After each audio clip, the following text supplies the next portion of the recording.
Hola, bienvenidos al podcast de Halo Miami. Aquí encontrarás curiosidades, historias, personajes históricos y problemas a los que se enfrenta la sociedad estadounidense. Desmitifico el sueño americano y la vida en este país sin estado del bienestar, pero qué bien se venden. ¡Empezamos!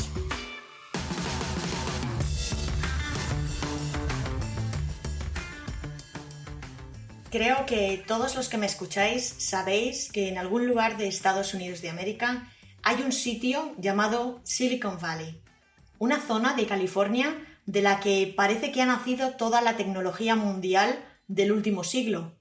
Es más, parece que toda la tecnología mundial ha salido de los garajes de las casitas de Silicon Valley, donde unos cuantos niños muy listos montaron con 4 duros sus propias empresas y crearon esos proyectos alucinantes que cambiarían la vida de millones de personas.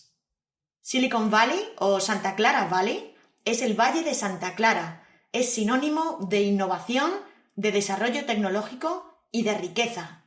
Es un barrio valorado en 3 billones de dólares, pero no siempre fue así. Así que empecemos por el principio. En el año 1900, la zona de Santa Clara, en California, al sureste de San Francisco, era un valle formado entre las colinas de East Bay y las montañas de Santa Cruz. Para quienes no conozcáis California, es un estado enorme, que tiene un paisaje muy variado. Una amiga californiana, cuando vino a verme a España, bajó del avión alucinada por lo que había visto antes de aterrizar, y me dijo: «¡Pero si España parece California!». Y es verdad, porque California tiene playas, pero también tiene muchas montañas, desiertos, grandes llanuras, valles, viñedos, y hay zonas que efectivamente tienen un paisaje muy similar al nuestro.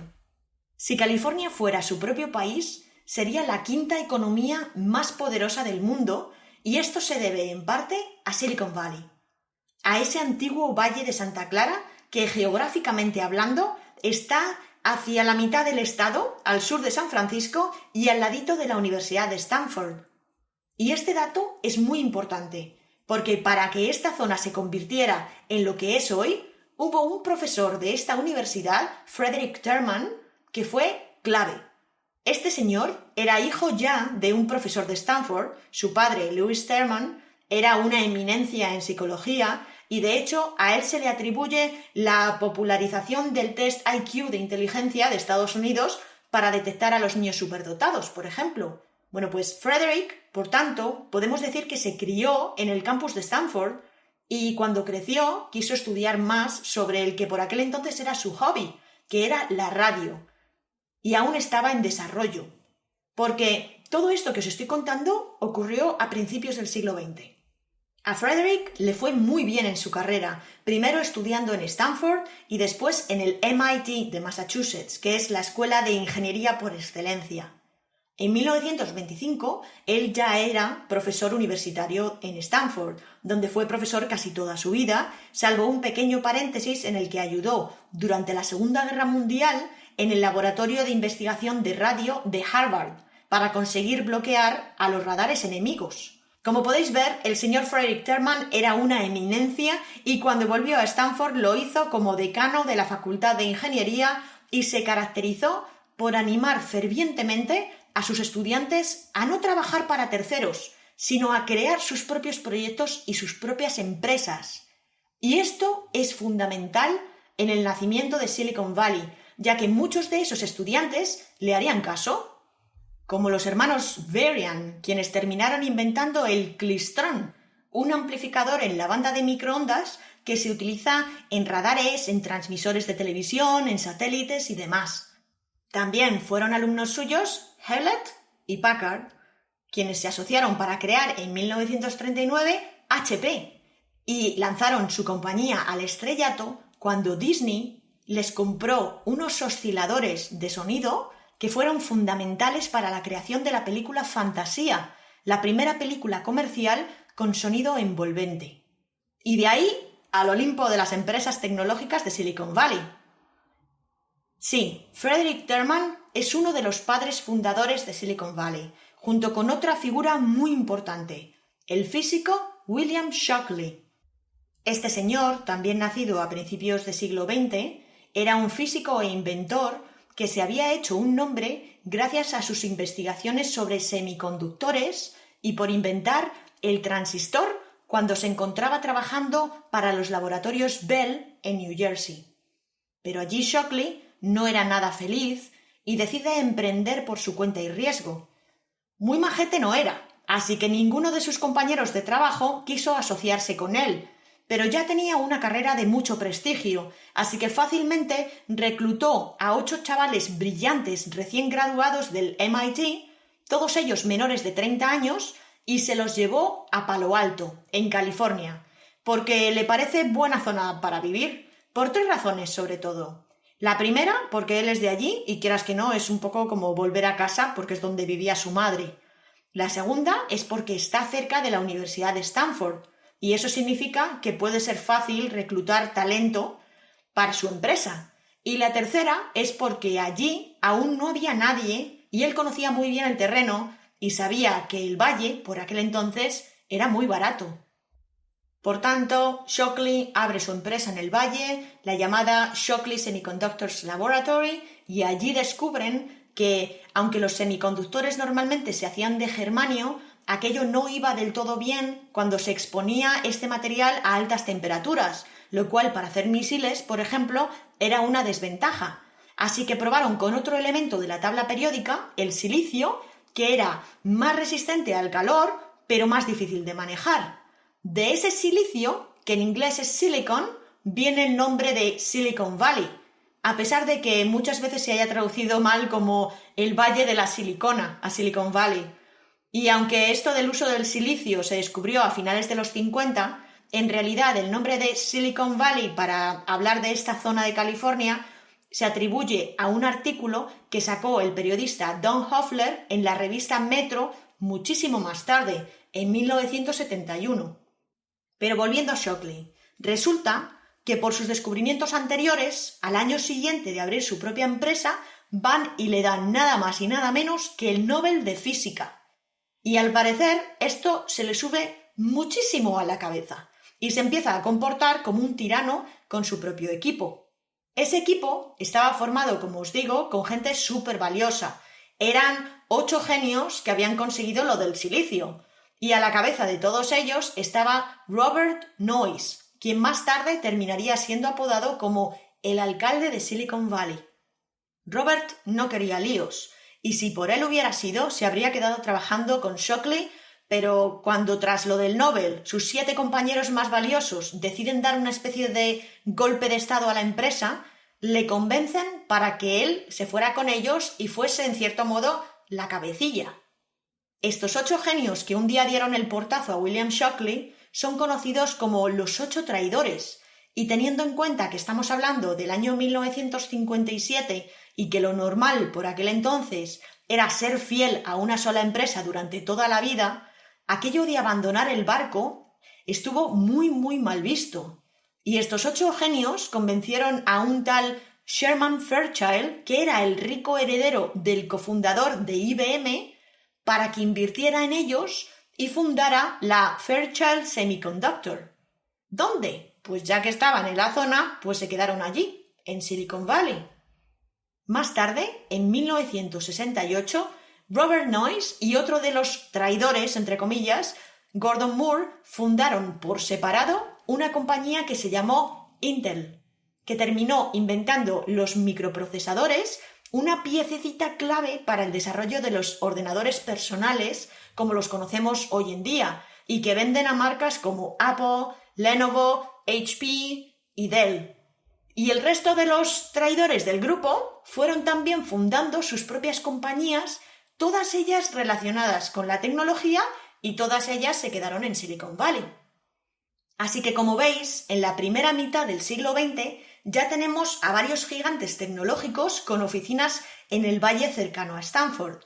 Pero todavía hay más, ya que en los años 30 la Armada decidió comprar unos campos en esa misma zona, el Moffett Field, para construir un aeropuerto militar, para desarrollar tecnología aplicable a conflictos bélicos, que a principios del siglo XX teníamos unos cuantos, y para alquilar esos terrenos también a la NASA. En Silicon Valley se tomaron los primeros pasos para el desarrollo de la carrera aeroespacial. Y en 1969, el Instituto de Investigación de la Universidad de Stanford fue uno de los núcleos del desarrollo de ARPANET, de Advanced Research Projects Agency Network, o en español, la Red de Agencia de Proyectos de Investigación Avanzada, una red de ordenadores interconectados creada por el Departamento de Defensa, financiado por el Pentágono, para evitar posibles ataques enemigos. Y esto terminó siendo el nacimiento de Internet. En 1970, Xerox abrió en Palo Alto, en esa misma zona, e inventó, entre otras cosas, el ratón y el ordenador de escritorio, conceptos que después compraría Apple, que acababa de aterrizar en Silicon Valley, junto con Atari y Oracle. Y en los años 80 y 90, aún más compañías fueron naciendo, como eBay, Yahoo, PayPal, Google, Facebook, Twitter, PlayStation, Uber, Tesla, por poner solo unos ejemplos. No toda empresa que se funda en Silicon Valley triunfa. De hecho, hay algunos fracasos estrepitosos, quizá precisamente por ese aura invencible de tecnología punta y nuevos inversores multimillonarios que tiene. Un ejemplo de esa burbuja es la empresa Theranos, fundada por Elizabeth Holmes y que es una especie de versión femenina de Steve Jobs. Tampoco terminó la carrera y tenía una personalidad lo suficientemente excéntrica como para despertar el interés de grandes inversores, que apostaron por su idea de democratizar los análisis de sangre, ya que en el podrido sistema sanitario de Estados Unidos el 80% de ese mercado se reparte solo entre dos laboratorios, uno que se llama Quest y otro que se llama LabCorp. La visión de Elizabeth Holmes era crear una maquinita que te pudiera dar un análisis de sangre barato y a la carta y con solo una muestrecita sacada de un pinchazo en tu dedo pulgar. Pero Elizabeth vendió la moto antes de tenerla y en realidad esa maquinita que ella se imaginaba era imposible. Aún así, fingió que lo conseguía utilizando el dinero de los demás, claro está, y aquello se convirtió en un superfraude por el cual está a la espera de juicio y es muy probable que termine en la cárcel. Pero ella simplemente está siguiendo esa filosofía tan americana y tan, sobre todo, propia de Silicon Valley, que es el fake it until you make it. Fíngelo hasta que lo sepas hacer de verdad. Silicon Valley tiene fama de ser eso, un hervidero de ideas, algunas buenas y otras malas, pero todas ellas están en búsqueda de inversores.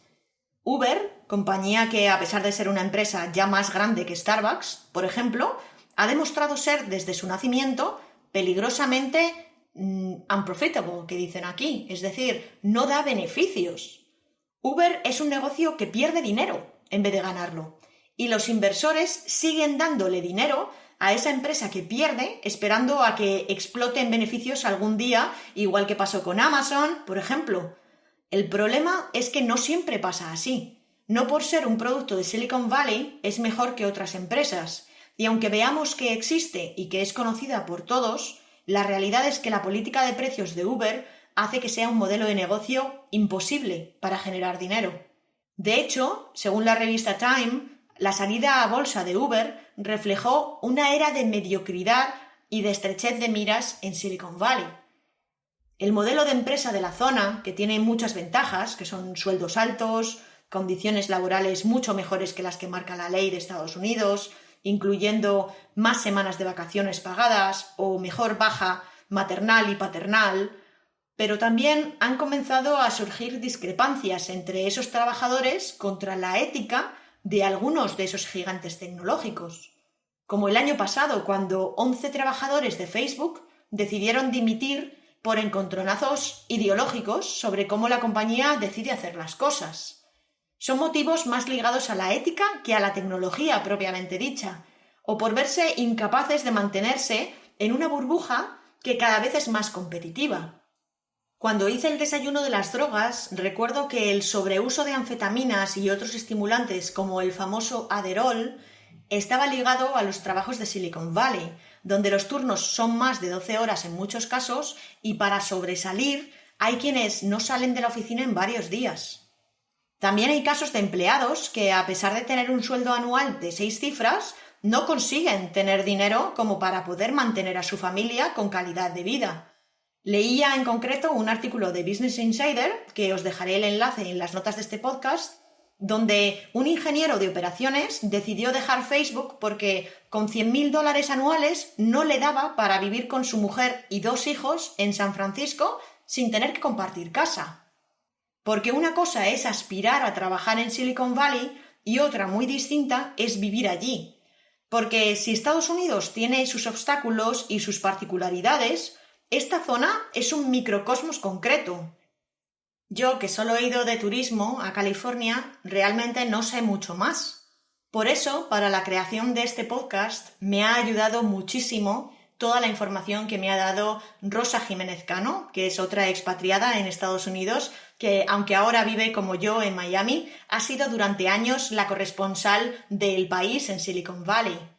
Y además tengo la grandísima suerte de que otra expatriada española, Dolores Carreño, es follower de calidad también y es residente en Silicon Valley, así que ella nos puede dar su experiencia personal.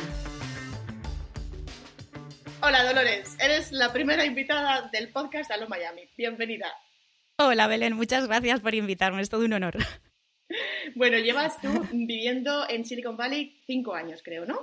Eso es, sí. Y la primera pregunta es obligada. ¿Cómo has terminado allí tan lejos? Cuéntanos. Pues mira, te cuento. Yo conocí a mi marido en la universidad. Los dos somos ingenieros de teleco. Y en su momento siempre quisimos vivir una experiencia internacional, pero no nos fuimos de Erasmus, que es una cosa súper habitual en Europa. Y siempre nos quedamos con esa espinita clavada. Él trabajaba en HP, en Hewlett Packard, y fue pasando por distintos puestos de trabajo hasta que le ofrecieron una posición internacional que estaba basada aquí en Palo Alto, en Silicon Valley, en 2015. Y la verdad es que no nos lo pensamos. Para nosotros Silicon Valley como ingenieros era como la tierra prometida. Y entonces nos animamos y nos vinimos de cabeza con nuestros 2 niños pequeños que tenían 2 y 4 años en aquel entonces. ¿Y qué esperabas de vivir aquí? ¿Cuál era el Silicon Valley que te imaginabas y dónde crees que está ese choque cultural? ¿Qué es lo que más te chocó? Bueno, pues mira, a ver, yo lo que esperaba, básicamente, por un lado era tener una experiencia profesional mucho más rica, pues porque aquí hay más oportunidades profesionales en el ámbito tecnológico.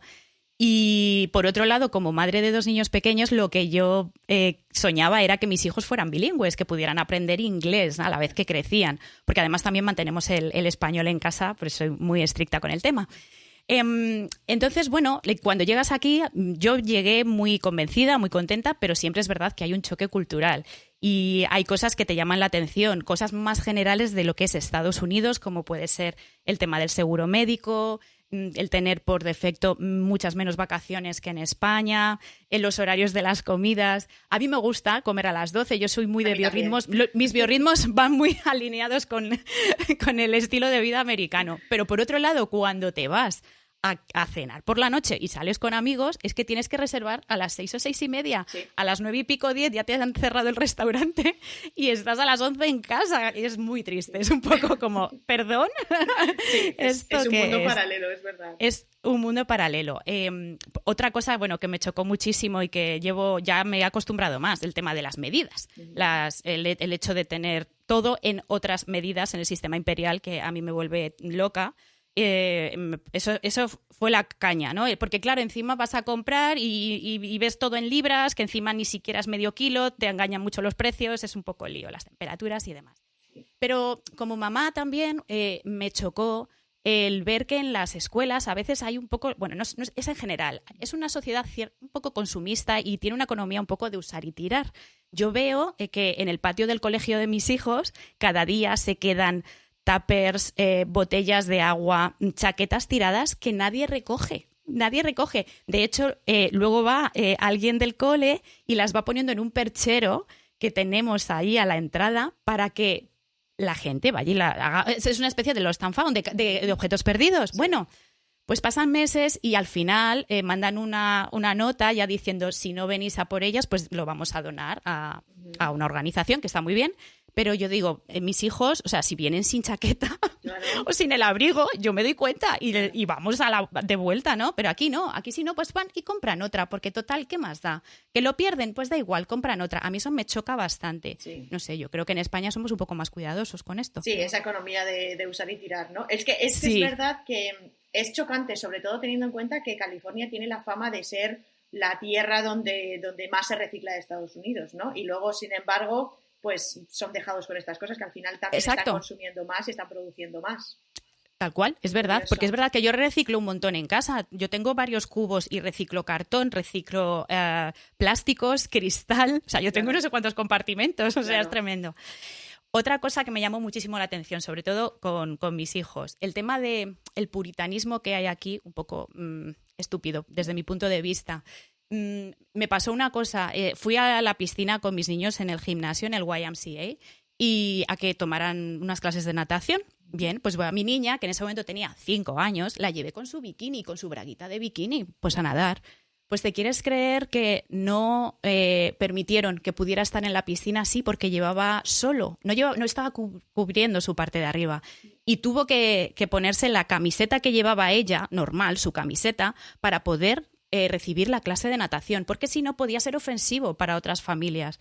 A mí eso me dejó muy descolocada. Yo decía, esto no es normal. Claro, de hecho, a mis hijos les hago mucho hincapié cuando comentan, ¿no? Ay, es que me van a ver el ombligo. Es que vamos a ver, ahora de momento sois pequeños. En España, cuando vamos de vacaciones, no me seáis... No me seáis. Por favor, que sois españoles. Exacto. Yo digo, tenéis que respetar, vale, sí, un poco las normas que hay aquí. Tampoco quiero que entréis en conflicto con nadie, pero... Por favor, o sea, daos cuenta de que esto no tiene sentido. Pues cuando ya seáis más mayores, por supuesto que tienes que ir cubierta, pero con 5 años... Sí. Madre mía. A mí me impresiona muchísimo cuando veo los bikinis para bebés en el Target, ¿no? Ajá. Y dices, madre mía, es que ¿quién le pone parte de arriba a un bebé, no? Pero es que sí, efectivamente... No hay ninguna edad en la que esté socialmente aceptado enseñar el cuerpo de tu hijo en la piscina o en la playa. Exacto. Es alucinante. Sí, me llama mucho la atención. Otro choque cultural. A veces te da la sensación en determinados ambientes laborales, depende también a lo mejor el grupo de trabajo con el que estés, que les importa un bledo tu vida personal. O sea, yo recuerdo en España que, aparte de trabajar, pues normalmente con tus compañeros acabas teniendo una relación suficientemente cercana como para poder contarles qué planes vas a hacer en el fin de semana, luego te preguntan el lunes qué tal ha ido. Y bueno, la verdad es que no ha sido mi experiencia personal porque he tenido suerte, pero sí que hablando con otros compatriotas de por aquí, se sienten como muy solos, ¿sabes? O llega la hora de comer y no tienes con quién comer porque cada uno está a su aire, ¿sabes? Sí. No se hace esa piñita. Y eso se echa de menos. Sí, se echa de menos. Yo la verdad es que no lo he hecho tanto de menos porque hay un gran componente hispano en Miami, pero efectivamente toda la gente que es anglosajona, que viene de otros estados más americanos, ¿no? De Nueva York, de Connecticut y tal, efectivamente se comportan así, se comportan de una manera mucho más asocial en el trabajo. Como yo vengo a trabajar y luego el resto de mi vida lo tengo fuera de aquí y los mundos son paralelos. Sí, es curioso. Eso es. Y eso ahora, es. volviendo al tema del trabajo, yo sé que ahora tú trabajas en una de las grandes, pero ¿te costó conseguir ese trabajo? Muchísimo. Porque es que el tema de búsqueda de empleo en Silicon Valley, bueno, por lo menos en Silicon Valley, es que daría para otro capítulo aparte por sí mismo, porque sí, a ver, yo llegaba de España de tener una carrera profesional de más de 10 años gestionando desarrollo de proyectos software, con una buena trayectoria. Yo antes trabajaba en el Santander, bueno, en fin, que yo decía, bueno, no me costará tanto encontrar empleo. Claro, porque además dices, bueno, aquí hay muchas empresas, hay un montón de oferta laboral, pues ya está, pues será relativamente sencillo. Entonces, cuando yo ya tuve mi permiso de trabajo y pude empezar a buscar empleo, claro, yo me lancé a la piscina a las bravas, ¿no? Dedicaba parte del tiempo, bueno, traduje mi currículum al inglés y empecé a hacer solicitudes de empleo online. Y entraba a las páginas, a los sitios web de las empresas y demás. Y no había manera, nadie contestaba. Y yo decía, madre mía, ¿qué estaré haciendo mal, no? Entonces, bueno, sí que me di cuenta, me costó mucho entender cómo eran las reglas del juego aquí. Afortunadamente, a ver, ¿qué pasa? En Silicon Valley es verdad que hay muchísima oferta laboral, pero es que también la gente se cambia de trabajo con una facilidad. Aquí la media de permanencia en una misma compañía no llega ni a 2 años. La gente salta. ¿Por qué? Porque es verdad que hay mucha oferta. Pero ¿qué pasa? Que también yo me estaba enfrentando a pues toda esta gente, a esta competencia que tenía de gente que ya está en este mercado, que ya tiene una cierta reputación, pues que ya puedes decir, mira, es que yo sí, ya he trabajado en tal empresa, en la otra. Gente que viene con un buen currículum también de Stanford, por ejemplo, que tenemos aquí, una de las universidades top del país. Y claro, yo no tenía, para empezar, experiencia en este mercado, con lo cual yo creo que cuando los reclutadores miran tu currículum y ven, bueno, pues, ¿qué empresa será esta? Pues sí que es una empresa, pero además es un banco. Si todavía hubiera trabajado allí en una empresa más tecnológica, pero tampoco hay tanto.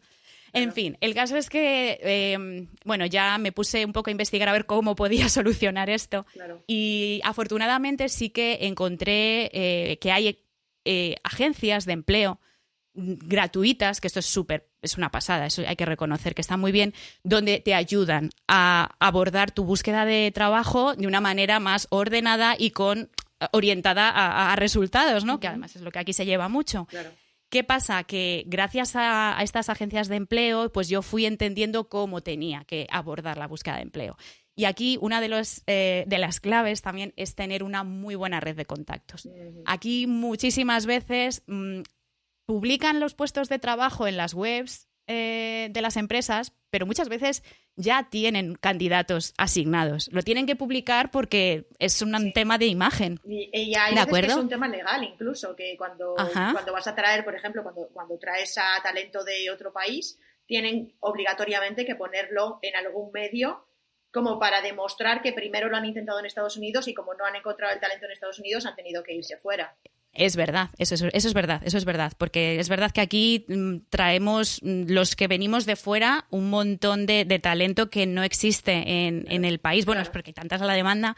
Entonces, bueno, pues ¿qué aprendí? Que tenía que conocer gente. Yo no conocía a nadie. Claro. No conocía a nadie. Entonces, pues empecé a ir a meetups, que bueno, son reuniones de todo tipo, hay de mucha temática. Seguro que encuentras cualquiera que quiera conocer gente, buscas, ahí es un portal, yo creo que está en España, también se conoce. Me empecé a formar también un poquito más, viendo las descripciones de los puestos de trabajo que más se acomodaban a mi experiencia previa.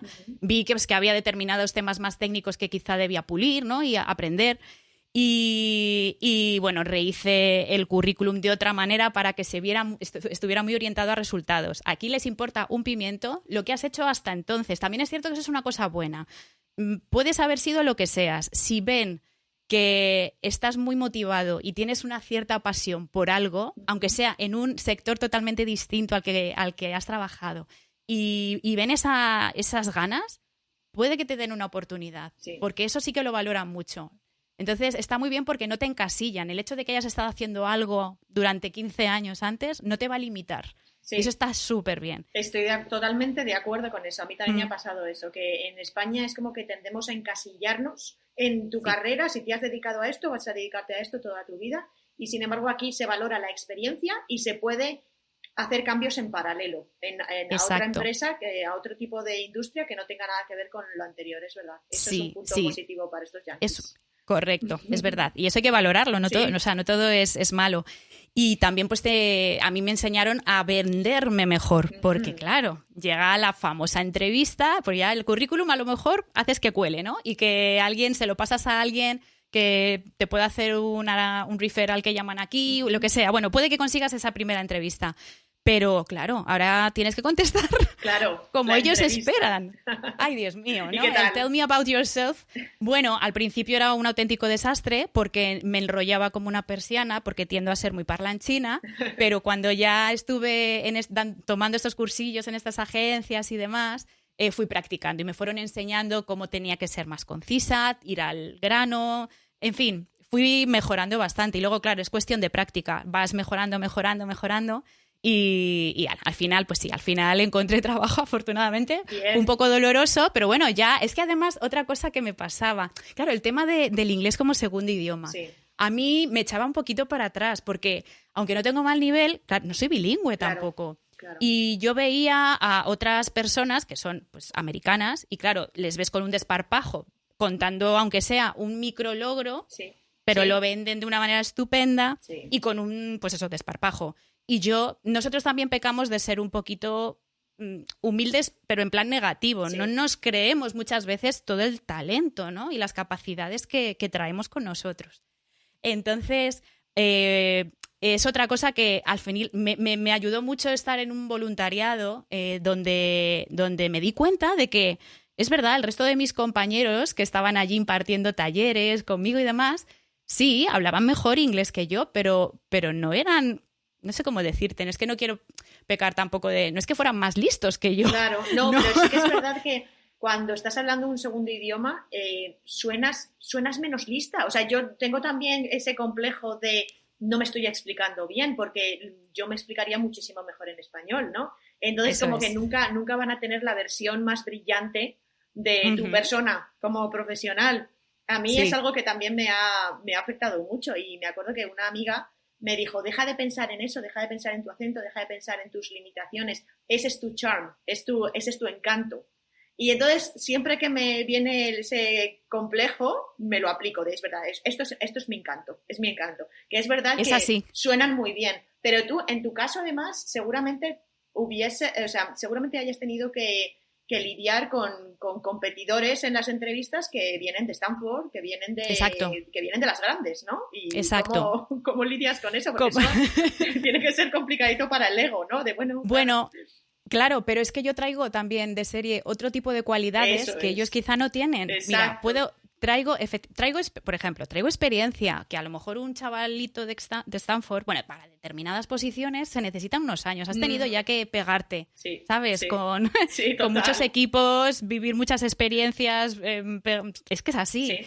Y luego, pues, exacto, es que es cuestión también de buscar cuál es tu aportación y cuál es tu valía. Claro. Y te puedo asegurar que hay quien lo ve. A lo mejor no todas las empresas ni todos los recruiters pues van a valorar en ese momento esto, Claro.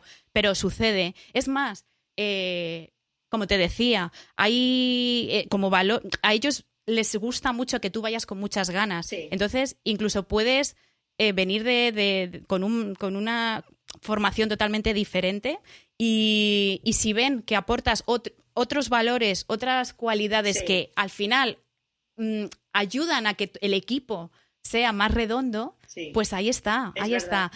A mí me ayudaron mucho, o sea, a mí me quitaron esos miedos. Cuando estuve haciendo voluntariado me decían, mira, yo siempre les comentaba a mis compañeros, es que claro, como el inglés no es mi lengua materna, pues, y uno me decía, no te puedes hacer una idea, cuando te pones ahí delante, hablas y solo con tu sonrisa ya la gente la tienes cautivada. Sí. Y yo decía, ¿seguro? No, es como, de verdad, no me lo creo. Entonces, y ellos también muchas veces te reconocían, mira, es que nosotros al final solo sabemos inglés, entonces tú estás haciendo además un gran esfuerzo, o sea, esa valentía también hay que valorarla, ¿no? Una pregunta por curiosidad, ¿el español te ha servido como beneficio en tu currículum? O sea, ¿lo han valorado? Sí, me ha venido bien. Es más, el primer puesto de trabajo que conseguí en Estados Unidos tenía que ver con el hecho de que yo fuera española. Era Buenísimo. Un plus. Sí. Porque tenía mucho que ver con temas de localización, que es como la traducción de determinados contenidos o aplicaciones y demás. Y el hecho de que yo fuera española fue vital. Te dio puntos, qué bueno. Sí, claro, porque es que a mí siempre, o sea, bueno, menos en un trabajo que tuve, siempre me ha dado puntos, porque claro, como hay una gran población hispana, aunque solo sea para codearte con tus compañeros en la oficina, necesitas ser bilingüe. Y si no lo eres, o sea, en mi empresa no todo el mundo es bilingüe, pero si no lo eres te estás perdiendo una parte. O sea, al final hay muchas cosas que pasan en español. Entonces, la verdad es que me preguntaba si en Silicon Valley, como hay tantos idiomas, realmente prácticamente si hablas cualquier otro segundo idioma, seguramente lo valoren mucho. Sí, Claro. porque además aquí, bueno, la población no americana más abundante, yo te diría que procede de China Ujú. y de India. Es espectacular la cantidad de gente que viene de Asia, de lo que es China, Corea, Japón e India. En su día empezaron a contratar de manera masiva. Cuando empezaron a surgir ya tantas empresas, Sí. necesitaban mano de obra y se las trajeron de allí. Luego, aparte, pues ya se ha ido expandiendo más y entonces aquí, ya te digo, más de 100 idiomas. Es que Wow. es espectacular. Qué pasada. Espectacular. Tú vas por la calle o te vas al parque y empiezas a oír, o los niños. O sea, yo siempre, es muy divertido, pero cuando tengo si te enseño la orla del cole de mis Sí, hijos, sí. siempre digo de broma que es como un anuncio de Benetton, porque es que hay de todo. ¿Sabes? Es bueno. un collage y es algo súper chulo. Bueno, a mí particularmente es algo que me gusta un montón porque me ha permitido Claro. también entender otras culturas y demás. Claro, y también para tus hijos eso es un súper beneficio. Qué bueno. Sí. Entonces, la verdad es que entendiendo el tipo de empresas que hay en la zona y que muchas de ellas traen talento de fuera y al final hay un nivel profesional muy alto, los sueldos entiendo que también son altos, mucho, o Sí. por lo menos más de la media de Estados Unidos seguro. Sí. Pero entonces eso también da un nivel de vida más alto. ¿Cómo te afecta este tema? O sea, ¿cuánto de caro es vivir en Silicon Valley? Carísimo. Es muy caro. Es espectacularmente caro. Nosotros siempre decimos, además, entre la comunidad española, que puede que vengas con un sueldo muy bueno si lo ves con los ojos de España, pero cuesta tanto vivir que muchas veces esto es como un coladero, se te va el dinero cada mes de manera espectacular. La partida que se lleva más dinero, la vivienda.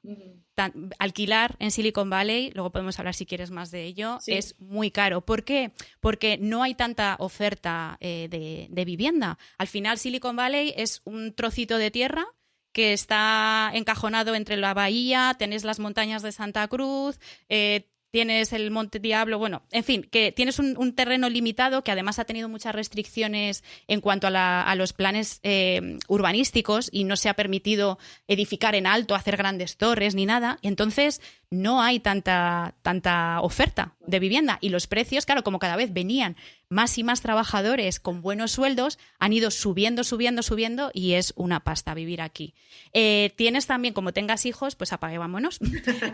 Porque si tienes hijos pequeños y los quieres llevar a la guardia, aquí además el cole empieza con 5 años, no con 3, como en España. Cierto. Entonces, si quieres llevarlos a la guardería, porque tú trabajas también o porque les quieres llevar, prepara también la billetera, porque si tienes un niño pequeño de 1 año o 2 años, te puede costar la guardería unos $1,900, $2,000 al mes. Wow. Al mes. Si encima es bebé y tienen que estar cambiándole el pañalito Claro. y porque con los bebés hay menos bebés por clase y demás, te puede subir a $2,500 al mes. Wow. Ojo, claro, ¿qué pasa también? Si tienes niños y si trabajas, los coles, si les llevas... Bueno, eso podemos hablar si quieres después. Pero si tienes que contratar extraescolares porque los horarios de los coles son un poquito limitados. Aquí acaban sobre las 2:30 de la tarde. Entonces, si tú estás trabajando en un trabajo normal y corriente, no te da tiempo a ir a buscarlos. Tienes que contratar o sea, tienes que meterles en un programa de tarde con extraescolares que Claro. por defecto no vienen. Pues ahí prepárate otros $700, $800 al mes por niño. Wow. Y si ya de paso llega el verano y les tienes que poner en un campamento de verano, pues puedes rondar alrededor, y me estoy quedando baja, de unos $400 a la semana Madre mía. por niño. Sí. Entonces, si eso básicamente yo creo que lo que es vivienda y educación y todo lo que tenga que ver con guarderías, extraescolares y demás, Sí. pues es caro. Hay que sumar también la cesta de la compra, Eso. que aquí no es barata tampoco, especialmente si quieres comer sano y quieres cubrir un poco el expediente y comprar comida que te permita seguir tu dieta mediterránea Claro. como buena española. Exacto. Frutas, verduras, pescado. Carne, Ay. pescado, exacto. Ay, Dios mío. Bueno, y no me quejo porque al final California es la huerta de Estados Unidos Sí, y tengo tenéis- Sí, tenemos de todo, Sí. o sea, de todo. Toda la fruta, Y muchísima fruta viene de California. Y los Eso aguacates también vienen de California. Sí, hay también bueno, no tenemos tantísima variedad de pescado, pero también lo hay. Porque además aquí sí que hay pescado, hay mucha variedad, por ejemplo, si te vas a supermercados japoneses, como aquí tenemos un gran porcentaje de población asiática, hay también muchos supermercados que traen productos que son consumidos por ellos y entonces hay muchísima variedad de pescado. Sí, pero claro, prepara también la tarjeta de crédito. Y además tenéis el IVA vuestro es más alto que el nuestro, por ejemplo. Sí, nosotros tenemos un 6. Pues yo un 9. Claro. ¿Qué te parece? Es un 50% más. Exactamente. Fíjate. Es que sí que se nota. Es un 9. No, se nota, o sea, es una pasada. Y también, por ejemplo, otra cosa que funciona diferente y que no es barata es el tema de que los servicios de hogar, que venga alguien a ayudarte a limpiar a casa y demás, porque aquí funciona diferente. Aquí tú pagas por servicio, de manera que, es decir, tú pagas cada vez que vienen a limpiarte la casa, les pagas lo que sea. Puede que estén 3 horas, 4, lo que necesites. Tú acuerdas con ellos qué quieres que te hagan y en función del servicio que te prestan, así te cobran. Entonces, aquí la media, que te vengan a tu casa a limpiar bien y demás, es cada vez que vienen unos $90 o $100, así, más o menos. Por una casa de 3 dormitorios. Sí, exacto. Vale. Luego depende, pero sí. Sí, más o menos. Entonces, aquí está por el estilo también. Aquí, por 2 dormitorios yo pago 80, para que te hagas una idea. Ajá. O sea que entiendo que 3 dormitorios 90 o 100. Sí. Así, y claro, pues empiezas a sumar. Sí. Si sumas luego la peluquería y demás, y dices, Dios mío, de mi vida. Yo he estado muchos años sin ir a la peluquería aquí, me esperaba y cuando iba a Madrid, pues me cortaba ahí el pelo y tan contentos y tiñéndome aquí estas cosas. No, pero es que al final, todo sí que se nota en la calidad de vida. O sea, son pequeñas cosas. Exacto. Yo sobre todo, yo siempre digo que una de las cosas que he notado de desmejora de la calidad de vida es que yo en Madrid no planchaba, tenía la suerte de que tenía la persona que venía a limpiar mi casa, también me planchaba y aquí no planchan. Entonces, pues... Yo encontré a un amigo mío, me dio la referencia y bueno, es encantadora. La persona que viene a mi casa plancha, pero es verdad, yo creo que es la única de todo Silicon Valley que lo hace. Sí, es una rareza. Porque... No, y es que cuando preguntas además te miran con cara de ¿pero qué me estás contando? ¿Cómo te voy a planchar? ¿Qué dices? Exacto, como si sí, es verdad. Pidiendo, no sé, que te hicieran una treza de raíz, ¿sabes? ¿No? Como una cosa rara. Sí, tal cual. Qué curioso. Entonces, bueno... Pues sí, pierdes, digamos que, claro, vienes y dices, ¡buah!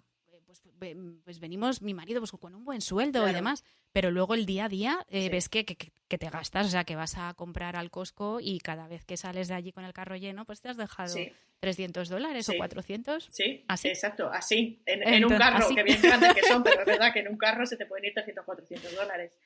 Ajá. Wow, bueno, y te quería preguntar, claro, o sea, me estás contando sueldos altos, gastos altos, pero sé que hay pobreza también en Silicon Valley. O sea, hay como ese tabú de todos esos homeless que hay en California. En la zona de San Francisco es una brutalidad, pero en Silicon Valley también hay, ¿no? Sí. ¿Qué pasa? Que, claro, Silicon Valley es una zona que ya estaba habitada desde hace mucho tiempo, ¿no? Y en las últimas décadas es cuando se ha vivido ese auge brutal de estas nuevas compañías tecnológicas contratando con sueldos altos a gente y demás. Pero claro, había mucha gente que se dedica al sector servicios, que tenían su casita alquiladita en medio de Silicon Valley y que a consecuencia de la subida, pero es que incremental y año tras año tras año, del nivel de vida, sus sueldos no estaban subiendo en la misma proporción y mucha gente se ha visto obligada a irse a vivir más lejos. Claro, cuanto más te vas alejando de este epicentro, el coste de la vivienda baja. Entonces, se produce un efecto de gentrificación tremendo. Y otro efecto que también es el de exclusión, que es un poco diferente. Es decir, si una persona quisiera venir a vivir a, yo qué sé, Palo Alto, una persona que sea una peluquera con un sueldo normal, es que a Palo Alto excluye a esa gente. No puedes venir. No es que directamente... O sea, por un lado está la gentrificación, que es que tú estabas en una zona que de repente ha ido subiendo tanto el coste de vida que tú ya no te puedes permitir, desafortunadamente, vivir allí y te ves obligado a irte. Y encima, si conservas tu trabajo donde estabas trabajando, tienes que hacer unos trayectos cada día de muchas horas para venir a trabajar, lo cual, bueno, redunda también en que ellos, los pobres, pues peor calidad se pasen. De vida para ellos también, total. Total. Y luego aparte está el tema de la exclusión, que es que aunque quieras, es que no puedes. Muchas veces no puedes venir a vivir a determinadas zonas porque no te da. No te da de sí. O sea, la persona que trabaja en la caja del Costco no puede vivir cerca del Costco. No, claramente. Y luego, claro, espérate que no te quedes sin trabajo. Porque aunque tengas incluso un buen empleo, si por lo que sea, con la crisis o deciden pulirse tu departamento o lo que sea, te quedas sin trabajo y no encuentras en unos meses... No, o tienes un colchón muy bueno o a ver cómo pagas todos estos gastos de alquiler y demás. Claro. Y mucha gente se ve forzada a irse. Claro. Yo conozco incluso gente española que tenía aquí su empleo, pero por lo que sea su empresa pues ha cerrado y se han quedado sin trabajo, no han encontrado en un tiempo razonable y han tenido que volver. Claro. Porque es que no puedes. O sea, es que, no es claro, sostenible. Tienes que tener un colchón tremendo, no es sostenible. Entonces a mí me da un poco de pena porque, por un lado, claro, veo la parte de innovación bonita, de qué guay, ¿no? Que aquí están todas las empresas más punteras, pero en consecuencia ha cambiado el ecosistema un montón y mucha gente que ha vivido aquí toda la vida, es que digamos que les hemos echado y a mí eso por otro lado me da mucha pena. Es verdad. Sí. Y lo que dices de los trayectos de ida y vuelta... entiendo que eso además repercute en el tráfico. ¿Y cómo va el tema de transporte público? ¿Existe allí en Silicon Valley? Sí, a ver, existe, pero es un poquito... no es tan bueno quizá como nos gustaría. Básicamente, bueno, Silicon Valley tiene dos grandes redes de transporte. Por un lado está, es que lo que es el condado de Santa Clara, que tiene una especie como de cercanías, que lo llaman Caltrain, que usa ya unas vías que había antiguamente, aunque las han ido renovando y demás, y es un sistema un tanto antiguo y va parando un montón y entonces es como lento, a menos que cojas determinados trenes que saltan paradas y, bueno, parece que van más rápido. Tienes autobuses, pero claro, a ver, esta zona está tan dispersa que la gente se haga una idea. Aquí casi todos son casitas, ¿no? Rollo... Claro, pues el típico vecindario que ves en las pelis. Sí. Entonces todo está tan extendido que a menos que tengas la parada del autobús cerca de tu casa es que no te compensa, claro. Porque es que no llegas, tardas 3 horas en llegar a la parada de autobús. Claro. Y luego, por ejemplo, hay metro ligero. Pero sí que crearon otra especie de red llamada BART, que venía a ser algo así como Bay Area Rapid Transit. Entonces esa cubre San Francisco y hace como una especie de anillo, excepto Santa Clara. Santa Clara decidió no participar en ese proyecto en su momento porque ellos ya tenían otros planes, querían desarrollar vías rápidas y querían afrontarlo de otra manera y además en el proyecto inicial solo habían puesto una estación en Palo Alto y se salieron de allí. Entonces, bueno, el BART sí que me parece que da un yo no lo he usado porque no me pilla, no vivo ahí. Pero el transporte público no es tampoco una solución para todo el mundo, claro. Porque a menos que vivas cerca, no te encaja. O sea, yo ahora, por ejemplo, mi marido, la empresa en la que está trabajando ahora, sí que tiene sus oficinas justo a la salida de una estación del Caltrain. Entonces, usa la bici hasta la estación de nuestra ciudad, ya se monta y ya va en tren, ¿no? Entonces, es por lo menos más ecológico que estar ahí metido también en el atasco. Pero porque encaja un poco el tema, pero aún así se le va 1 hora y pico entre que va y viene. Claro, y luego es eso, que, sí. Es que no habrá muchas casas que estén cerca de las paradas de autobús. ¿Qué va? No. Lo Esto que no buscan es... realmente es lo contrario. De hecho, yo creo, casi te diría que no es algo que se venda como un beneficio de la casa, ¿no? Porque lo que se vende en el barrio residencial es eso, es estar aislado y tranquilo y sin ruidos de autobuses, ¿no? Exacto. Tú estás de alquiler y ¿te viniste con la casa buscada o experimentaste ese maravilloso mundo del realtor? Cuéntanos. No, bueno, mira, me vine como un mes antes ya de la fecha definitiva de mudanza. Afortunadamente nosotros tuvimos la suerte de que nos ayudó una empresa de relocation. Entonces resulta que eso... lo que nos ayudaba era una señora a buscar básicamente pisos. Ella se curró un montón, le dimos un poco las especificaciones que queríamos, porque para nosotros lo que era importante era vivir en una ciudad o un barrio que tuviera un buen colegio en el distrito y que, bueno, que estuviera cerca de alguna de las principales carreteras para que mi marido pudiera ir a la oficina, ¿no? Y no tardara demasiado, ¿no? Entonces, esta persona, nosotros nos vinimos un mes antes y nos hicimos durante una semana un tour. y estuvimos viendo y viendo y viendo casas. Y la verdad es que tuvimos una suerte tremenda porque aplicamos a varios alquileres, nos fueron diciendo que sí y el último día vimos la que nos gustó y nos vinimos con el contrato firmado y todo. Fue algo tremendo. O sea, tuvimos mucha potra, la verdad. Con lo cual a mí me ayudó muchísimo porque cuando yo ya regresé a Madrid para acabar de concretar los temas de la mudanza, yo ya sabía dónde ¿no? íbamos a vivir y eso me dio también mucha paz mental. Lógico. Entonces, pero hay que reconocer que tuvimos esa suerte, esa ayuda de esa empresa. Las grandes compañías suelen ayudarte con eso. Claro. Te ayudan luego también en el desembarco a irte a la oficina de la Seguridad Social para que te hagan tu tarjeta de seguro social, te ayudan a contratar la luz. Bueno, es un servicio que normalmente viene en pack y nosotros tuvimos la suerte de poder disfrutar de él. ¡Qué bueno! Y entonces, a ver, te quería preguntar otra cosa. Por el tema de la multiculturalidad que has comentado antes, que me he quedado con eso en la oreja. Uh-huh. Tienes compañeros de muchísimas nacionalidades, ¿no?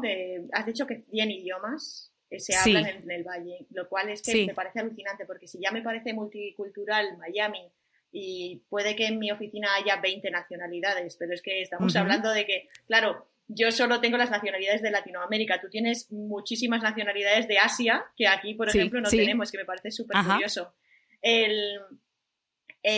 Coméntame algo del concepto de las Tiger Moms, porque yo sé que eso es algo que yo no he vivido y lo sé por la tele, realmente. Cuéntanos qué son las Tiger Moms.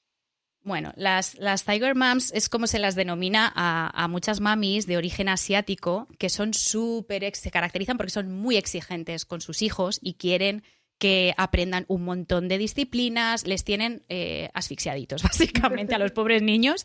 Los niños salen del cole y les meten en extraescolares, entonces, a que toquen el violín, a que hagan baloncesto, a que aprendan otro tercer idioma, porque probablemente ya hablen inglés y chino. Normalmente suelen ser de origen chino.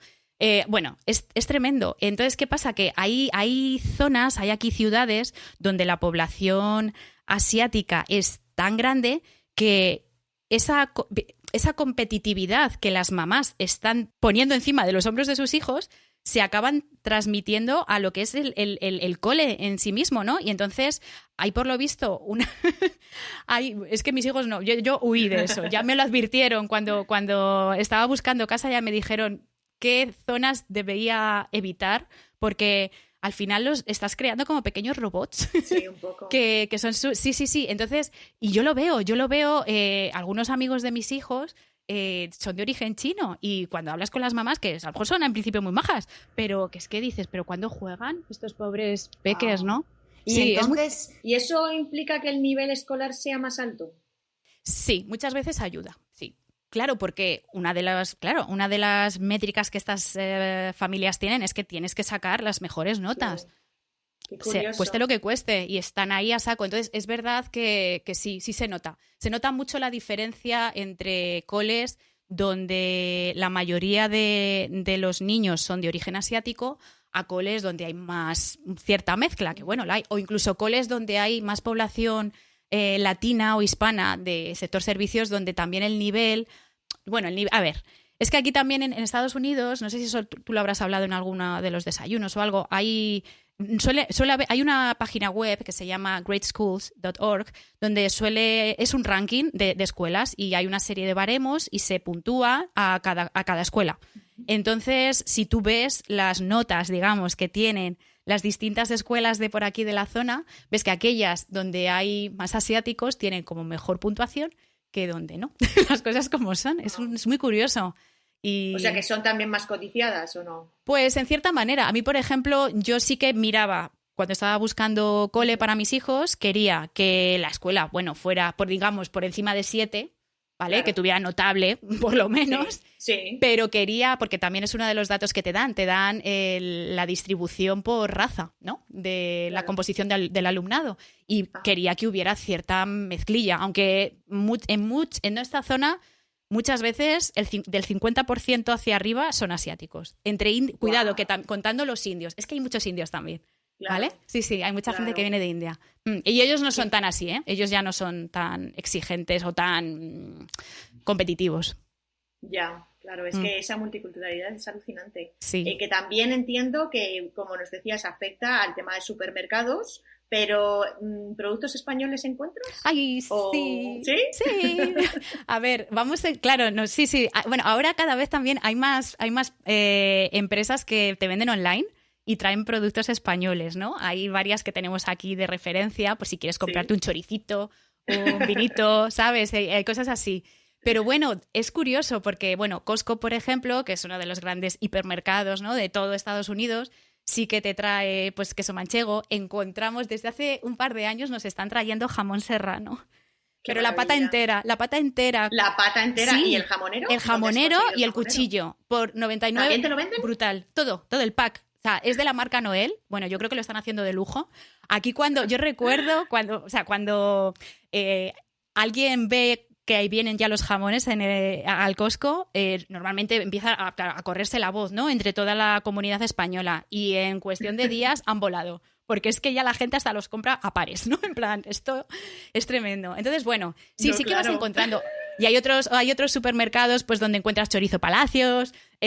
Bueno, en uno de los asiáticos, claro, que es una cadena china, que se llama Ranch 99, ahí encuentro galletas María, que vienen de Palencia. Yo lloro cada vez que las veo.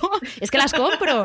Sí, sí. O sea, claro. Que sí, vamos, nos podemos apañar. No pensaba, fíjate, esto sí que me sorprende, porque no pensaba que fueras a encontrar fácilmente productos españoles. Estoy acostumbrada a encontrar, pues eso, yo sí que tengo galletas María. No sé si son María originales como las que tenemos en España, pero hay el equivalente marca Goya, sí, ¿no? Sí, que es como sí. que aquí es súper habitual de ver. Pero lo de los jamones me ha dejado... Bueno. ¿Dices en Costco? Sí, bueno, sí. Es que en Miami no os las llevan. Bueno, pues no sé. No te sé decir. Y luego no hay veces que hay temporadas, en Navidad, por ejemplo, sí que encontramos turrones o cositas así. Eso sí que suelen traer a otros supermercados. Pero vamos, lo del jamón es lo más de lo más. Bueno, qué maravilla. Sí. ¿Y tú estás viviendo... O sea, ¿tus costumbres siguen siendo muy españolas? O porque antes has dicho el tema de lo de los horarios, es como que te has acostumbrado como yo, pero sí, porque es una de las cosas que tengo clarísimo que quiero mantener para que mis hijos no pierdan sus raíces. Claro. Primero porque sí, perdona. Dale. No, es que me vienen 80.000 preguntas en cuanto a cómo te comportas. O sea, al final es que es muy difícil no hacer huevos para desayunar, porque si tus hijos van a casa de un amiguito y les han hecho huevos o les han hecho tortitas, pues van a querer huevos o tortitas, ¿no? Pues no, mira, le van a mirar rarísimo. Claro, pues ellos toman su leche con galletas María, o bueno, con chirios, ¿vale? Que los chirios al final. Pero muchísimas veces nosotros hacemos pan. Bueno, eso es otra cosa. Ay, el pan no lo encuentro igual de bueno, no hay manera. No, es muy difícil. Sí. Entonces nos compramos una panificadora para hacernos nuestro pan. Entonces, muchas veces desayunamos pan con tomatito rallado, y no te digo ahora ya que tenemos el jamón y azúcar. Claro. O sea, muy desayuno andaluz. Sí. Qué maravilla, por Tal favor. cual. Y yo procuro cocinar lo que se come normalmente en España. Sí, Vale. sí, porque es que es súper sano. Para empezar, es que es más sano de lo que normalmente van a encontrar aquí. Sí, y es a lo que estoy acostumbrada. Y sobre todo, ya te digo, es más que nada porque nosotros cuando ya salimos de casa, por la puerta, ya vemos otra realidad. Pero para mí es muy importante mantener nuestras tradiciones. No quiero que las pierdan. Y, por ejemplo, he sido súper rigurosa con el tema del español en casa. Al principio recuerdo, claro, que lo que más me preocupaba cuando vine era que mis hijos aprendieran inglés. Digo, madre mía, a ver cuándo van a poder, ¿no?, comunicarse con otros peques por aquí. Y recuerdo que el primer día que empecé a oírlos hablar en inglés entre ellos, pues pasarían meses, no sé, me sentí muy contenta. Dije, ay, mira, ya parece que van pillando el tema. Y al segundo día ya dije, ya se ha acabado, ya no más, vale. Muy bien, esto ya lo tenéis, ya veo que esto va avanzando, claro. Y progresivamente va bien. Pero no quería que... Y entonces en casa no les dejo. Y como hay veces que sí que, por ejemplo, el pequeño que ya lleva aquí mucho tiempo y vino con 2 añitos, tampoco tenía el español tan metido. A veces me habla ahí no sabe las palabras en español, entonces yo le ayudo con todo el cariño, me dice una palabra en inglés, pues digo, no, mira, cariño, en español es así, repítemelo. Claro, no, es que realmente eso es lo que yo veo aquí, que hay mucha gente que es bilingüe entre comillas, pero hay una gran falta de vocabulario. Entonces en cuanto tienen ese hueco, para cubrir ese hueco, pues lo rellenas con una palabra en inglés. Entonces al final no eres realmente bilingüe, porque estás haciendo ahí Sí. Un puzzle Un mix mental, sí, un mix total. Y los míos, por ejemplo, pues también les hemos proporcionado un mogollón de libros en español. Las bibliotecas están muy nutridas también de libros aquí que son en español o incluso en chino y tal. Sí. Y entonces ellos leen en español también y leen y escriben y ahí estamos, ¿sabes? ¿Y qué tal llevas el tema comidas? ¿Cómo llevas el tema colesterol, azúcares y demás con esos niños? Ay, por favor. no me gusta nada, no me gusta nada. Cuando llegamos a Estados Unidos me di cuenta de lo mal que comen y vas al supermercado y la de productos azucarados que tienen aquí. Entonces, de hecho, fue cuando empezamos a mirar con mucho cariño las etiquetas y para ver los datos que vienen, para saber de qué están hechas las cosas, y vimos que los azúcares estaban disparados. Entonces, empezamos a tomar más conciencia y a consumir, a mirar mucho y a consumir todo lo menos azucarado posible. Nos hacemos el pan. Los Cheerios que toman mis hijos son integrales y así, no cuido mucho lo que comemos porque es que si no, luego además en dentista se nos va a ir una pasta. Esa es otra. Y de hecho, bueno, otra cosa que comen fatal ya no solo es cuando vas a comprar al supermercado, es el menú escolar, es para llorar. Es para llorar. Es cierto que es barato. Cuesta como $3.50 al día, o sea, está tirado, pero tienen burritos, sándwiches, son comidas estilo americano de estas guarrindongas totales. No hay opción saludable, ¿no? No lo hay. Entonces, ¿qué pasa? Pues como madre española, pues no puedes tolerar que tus hijos estén tomando eso cada día. Y entonces yo les cocino, compré termos y cocino todos los días y se llevan la comida de casa. Bueno, hay un día que les dejo que coman pizza, fíjate, pero más que nada para liberarme yo, porque ¿qué ha pasado? O sea, ¿qué ha pasado? Pues que yo he perdido calidad de vida con este tema. Es que todos los días a las 8 cuando salen por la puerta ya tienen que ir con la comida cocinada, preparada, entonces me supone levantarme muy pronto o haber estado cocinando la noche anterior, las lentejitas, porque es verdad que todo a estilo mediterráneo, claro. No... Sí. Claro. Y ahí pierdes, calidad de vida, ahí la he perdido. Porque, claro, de verdad, españoles, tenéis unos menús escolares. Esas lentejas españolas. Quizá no valoréis lo que tenéis, pero de verdad, los menús escolares que tenían mis hijos ahí en la guardería y demás, daría lo que fuera para que lo pudieran disfrutar aquí también. Claro, y es lo que hablábamos antes, ¿no? De que pierdes calidad de vida a pesar de que ganas calidad de vida en otras cosas. Sí. Exacto. Por ejemplo, una de las cosas que está súper bien es que puedo ir al gimnasio con los niños. Cuando vamos al YMCA, que es una red de gimnasios que hay en todo Estados Unidos, ellos tienen servicio de guardería. Entonces, aparte que tienen también muchas clases para niños, pero si son muy chiquitines, es verdad que muchas clases solo son para niños a partir de unas determinadas edades, tú les puedes dejar allí. Puedes tenerlos hasta hora y media o 2 horas, dependiendo del YMCA al que vayas, y tú te puedes ir a tus máquinas o hacer tu clase de zumba o lo que sea. Y eso está genial, porque eso es algo que yo en España, teniendo red familiar allí, nunca hice. Claro. Y aquí, sin embargo, que estoy sola con mi marido y mis hijos, lo podemos hacer. Claro. Y eso me encanta. ¿Y la gente lo aprovecha? ¿Ves que la gente utiliza...? Sí, nos encanta. Y bueno, yo recuerdo una chica que vivió aquí unos años, que tenía niños muy chiquititos, tenía un par de niños muy seguidos y decía que había sido para ella su salvación, porque ella iba y decía, yo no me voy a hacer ejercicio, no te creas. Luego voy, me cojo un libro y me siento allí en la salita que tienen mientras tenía como guardería. No es gratis porque tienes que pagar una mensualidad por el gimnasio, pero bueno, que te sale muy a cuenta, desde luego. Claro, para un ratito para ti, ¿no? Oye, y en Silicon Valley también la gente va al gimnasio en coche, como aquí, que nadie va andando al gimnasio. Nada, claro, o sea, allí en coche, lógicamente, porque es que también todo está tan lejos que no puedes, a menos que vivas cerca, no vas. Tesla, por cierto, que claro, la compañía Tesla tiene aquí, sí, exacto, su fábrica, y parece que el que no tiene un Tesla no es guay. Yo no lo tengo, yo tengo mi Honda, soy más feliz que un regaliz, pero es verdad. Entonces sí que es curioso, es una de las cosas muy distintas que veo con respecto a España, es que hay un montón, está todo muy adaptado ya a los coches eléctricos. Hay menos polución gracias a ellos y luego te encuentras un montón de supercargadores, que es donde los enchufas, ¿no? para recargarlos. Todas las empresas en sus parking tienen, incluso muchos centros comerciales tienen también a disposición del público, porque es que ahora se lleva mucho. O tú ves también a los coches que están aparcados fuera de las casas, ¿no? En la rampita de las casas, que tienen el cablecito, porque lo tienes que cargar cada día. Claro. Pero bueno, es curioso. Aquí el tema de los Teslas es toda una fiebre, la verdad. Sí, aquí está empezando, pero yo creo que en ese sentido vosotros vivís en el futuro, ¿sabes? ¿No? Estáis mucho es verdad. Más avanzados que nosotros. Claro. Nosotros en algunas empresas hay cargadores, en algunos centros comerciales hay un par de cargadores, pero todavía va avanzando poco a poco, no se ven tantos Teslas o ni siquiera híbridos, porque realmente, por lo menos aquí, el gobierno no da ninguna ventaja por tener un híbrido o un eléctrico. Pues entonces, aquí sí, claro, pues aquí sí se incentiva mucho. Entonces te cuesta menos o tienes beneficios fiscales si compras un coche eléctrico. Claro. Y luego también otra cosa muy chula de aquí es cuando vas por la calle, conduciendo vamos, y te encuentras al coche este de Google que va solo. Eso es lo más... ¿sabes?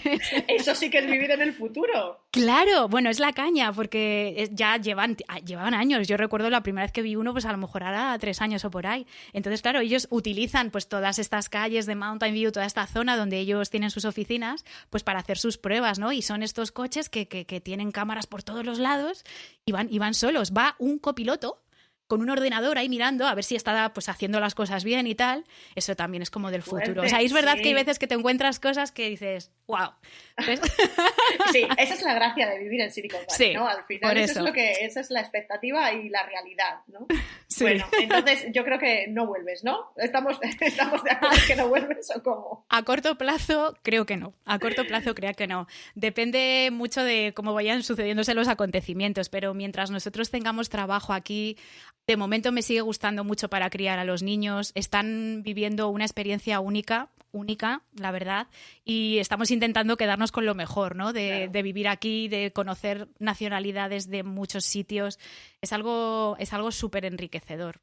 Entonces, no sé, de momento vamos a estar aquí, ya veremos. Dentro de unos años qué pasa, a lo mejor cuando ya tengan que empezar el instituto o la universidad, iremos viendo. Claro. Pero de momento... Qué bueno. Oye, pues muchísimas gracias por contar tu experiencia al resto de followers, al resto de los oyentes de este podcast, porque, bueno, pues me has ayudado muchísimo a darle la realidad que necesita a este episodio, ¿no? Porque una cosa es que yo cuente cómo es Silicon Valley sin haberlo vivido, ¿no? Y sin embargo, tú estás ahí para aportarnos tu experiencia y tu día a día en esa zona, que sí que es verdad que es muy distinta a España y también es muy distinta a mi realidad en Estados Unidos.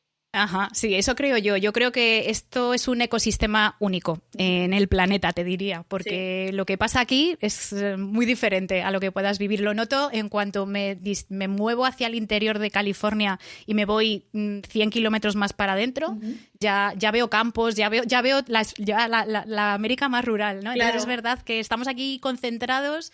Un montón de gente intentando innovar y hacer cosas súper chulas, cosas que, mola, la verdad es que está muy bien. Mola. Mola. Bueno, pues nada, muchísimas gracias. Nada, un placer. Beso. Gracias a ti, Belén. Chao. Un besito. Chao. Espero que os haya gustado este episodio. Yo estoy muy agradecida tanto a Rosa como a Dolores por haberme ayudado a saber un poco más sobre el epicentro mundial de la tecnología y la vida allí. Como veis, tiene sus pros y sus contras. Como ventajas indiscutibles, la diversidad y, para los amantes de la tecnología, las oportunidades laborales, siempre y cuando vengas con el visado en regla, claro está. Como contras, unos gastos tan excesivamente altos que en el momento en el que, por la razón que sea, te quedes sin ingresos, no te permitan seguir viviendo en la zona, y una competitividad fuera de lo normal, tanto a nivel escolar como laboral. Os dejaré algunas notas en mi podcast alomiami.wordpress.com y volveré con un nuevo episodio dentro de 2 semanas. Ya sabéis que mientras tanto nos vemos tanto en mi Instagram, alo_miami, como en mi perfil de Twitter, que tiene el mismo nombre, o en el nuevo canal de Twitch, que se llama alomiami, todo junto. También recordaros que si queréis apoyar la creación de este podcast, acepto cafecitos en la página de coffee.com, es completamente voluntario, claro está, y si además queréis más contenidos, saber más cosas durante este tiempo, podéis suscribiros al Patreon de Alo Miami, donde Yankee Marido os está contando muchísimas cosas más. Y bueno, ya me callo. Os mando un abrazo y muchísimas gracias por llegar hasta el final. ¡Chao!